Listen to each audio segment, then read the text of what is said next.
you soften the cutting or polishing or grinding, what happens? The material is not damaged. It becomes easier to be cut a material in that way. But if it is very tough and you are using only mechanical saw to cut it, then there is danger of breaking up sample, making rough edges which will not be suitable for resolution in the machine. Because if you cut a piece from the wall and you polish it like this, it will have lines like this,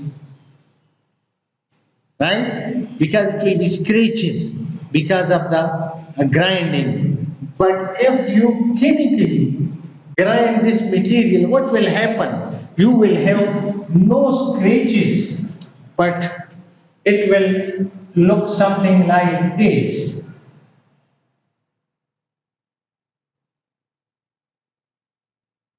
The softer phase will dissolve and the harder phase will remain there.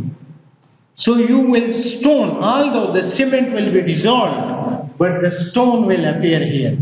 But if you cut it mechanically, then you are breaking the stone and cement together, and you will get a rough, tough area, which the microscope will not give you a clear idea that whether the microstructural feature you are seeing is because of your grinding or because of the sample's own microstructure. Because grinding is also changing the surface of the sample completely.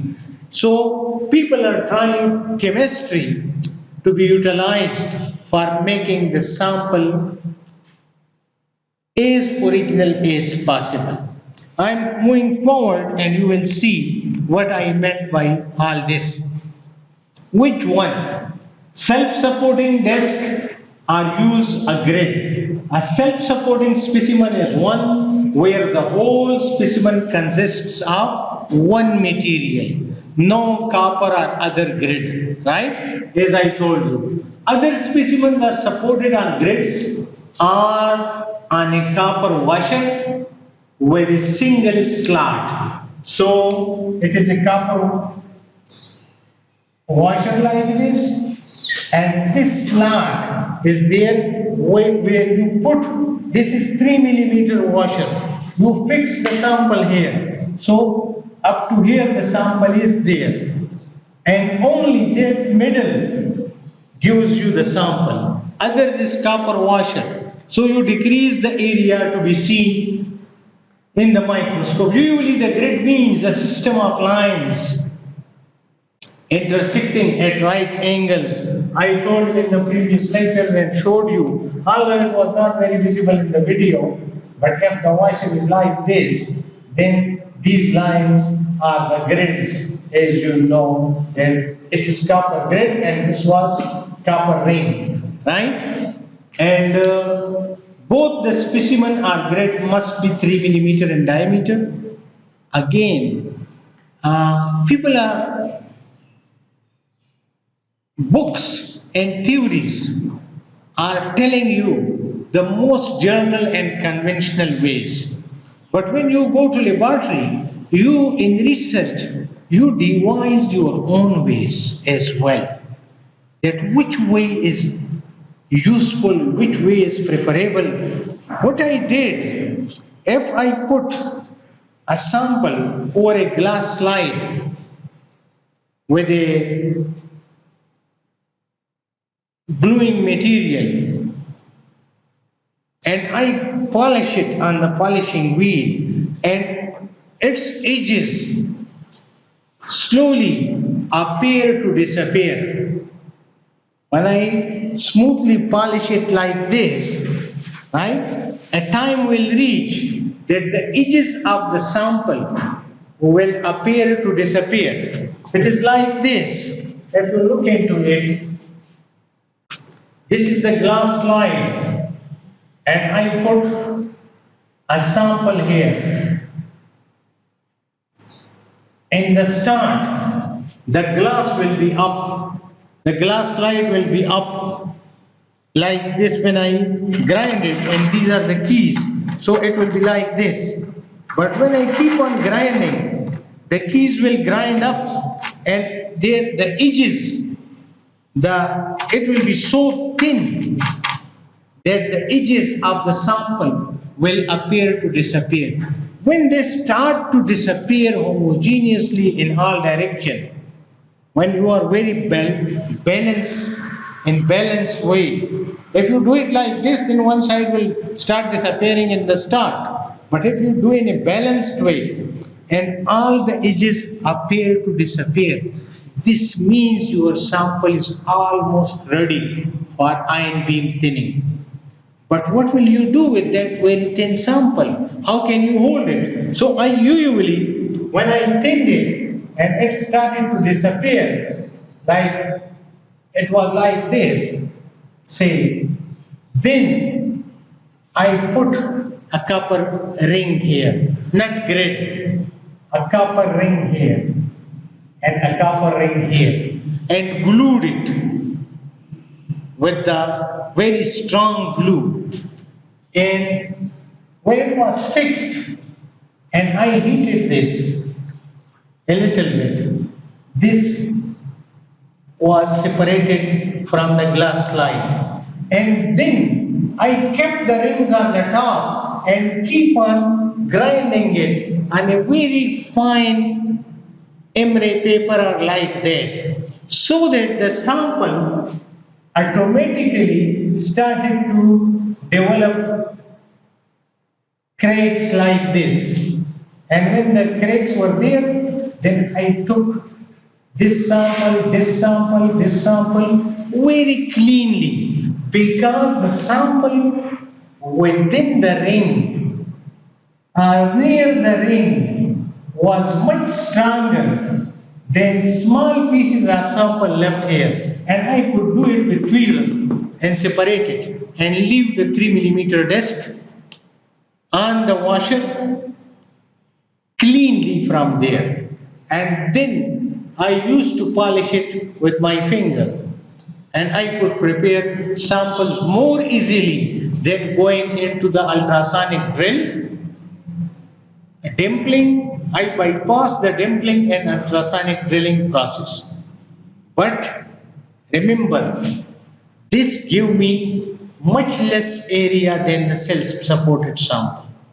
I made my job easier, but I lost enough area. So it depends upon you where time is important, where more material is important. So you decide your way of making samples. So both the specimen there must be, the grid must be 3mm in diameter. Either the edge of the self-supporting disc or the grid will be thick enough to be picked up with tweezers. So you shouldn't decrease the thickness in such a way that upon touching with the tweezer it breaks. So the edge, the center may be very, very thin, but the edge should be at least strong enough to be picked with tweezer, right? Mechanical stability is always crucial, because if you can't take your sample to the machine, then your whole hard work is wasted. So mechanical stability must be kept in mind. So it is an advantage to have your specimen mounted on a grid. But careful people, skilled people can make self-supporting specimens which are excellently taken to the machine and brought back. And the sample I showed you in the previous lecture, it was a self-supporting sample. I made that sample in 1998. 1998. 2 years to 2000 and 21 years onwards. So I was showing that sample to you after 23 years. And I once checked that sample in Peshawar and Tinium. And It was about 15 years, 14 years ago, and it was giving me the information which I needed. This means the sample was not much damaged. If damage was there, there may be. I can't say that it was exactly the same, but it was giving me the same phases and similar diffraction patterns. So this means self-supporting samples depending upon the nature of the material, because some materials automatically damage with time, right? Naturally, some materials are hygroscopic. You make excellent sample, but the next day you go and it is like a liquid, right? But depending upon the material, self-supporting specimen can be made to us mechanical stability, enough mechanical stability. However, if you are performing X-ray analysis, I mean the elemental analysis. Energy dispersio X-ray electron spectroscopy. Energy dispersio X-ray electron spectroscopy. When you are measuring the chemical composition of a material, what do? You put the material under the electron beam, you select a specific region, and then you do ADS of that region. This ADS is basically the excitation and de-excitation of the atomic levels of the sample. These are characteristic X-rays, and characteristic X-rays are telling you about the atoms of a specific element present there. So when excitation and de-excitation occur, it gives you the characteristic X-rays, and these X-rays are signatures of the elemental chemical composition of the material. So when you are putting the sample over the copper grid, then your ADS will not be as good as it will be with the self-supporting sample, because you have added almost 30%, 40%, 50% of copper into your sample. Although it's separate, the sample is in the middle, but the electron beam have interaction with that region, and it's contributing to your EDS spectrum. So for chemical analysis, it is not usually advised. X-rays can also arise from the grid. Thus you will see a copper ADS peak where no copper is present in that specimen. Preparing a self-supporting disc, as I showed you in a very brief, that final thinning involves three parts. The initial thinning to make a slice of material about 100 micrometer thick, cutting of the 3 millimeter disc using ultrasonic drill, then pre-thinning in the central region of the disc to 25 micrometer. Then the method you use will depend on what you want to study and the physical characteristics of the material, where it is soft, hard, ductile, brittle, delicate, robust, single phase, or composite. So each sort of material have its own specific requirements. For example, if I cut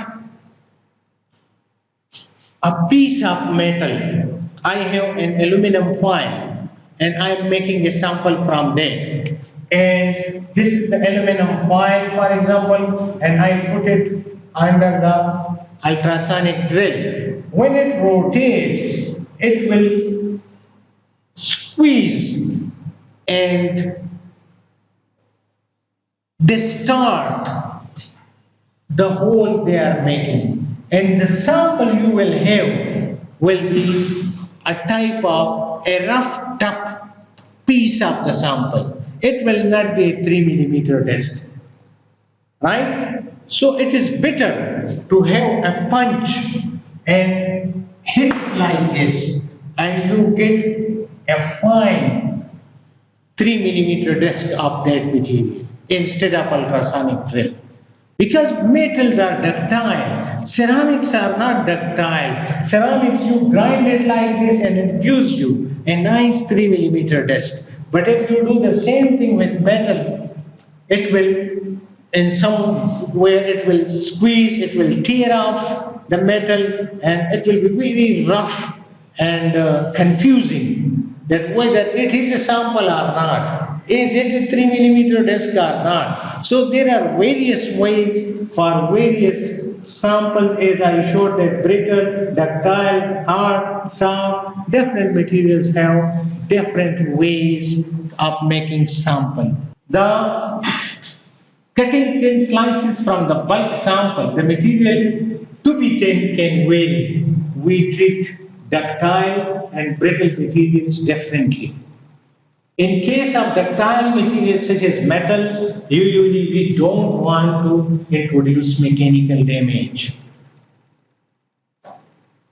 For example, if we want to study the defect structure or density of defects in processed material, the ideal method is to use a chemical string saw, a wafering saw, or a spot erosion to get a thin slice of less than 200 micron. Density of defects and defect structure. When you are yourself creating defects through sample preparation, then how will you know about the original defect within the sample? Right? If by cutting, by polishing, by grinding, you are yourself introducing defects, then how will you study defects in that sample? So, if I put a drop of a chemical like this, then it will give me a nice etch of the sample instead of mechanical cutting. It didn't distort, it didn't introduce defects into the sample. But if I do it mechanically, manually mechanically, then obviously it will introduce defects.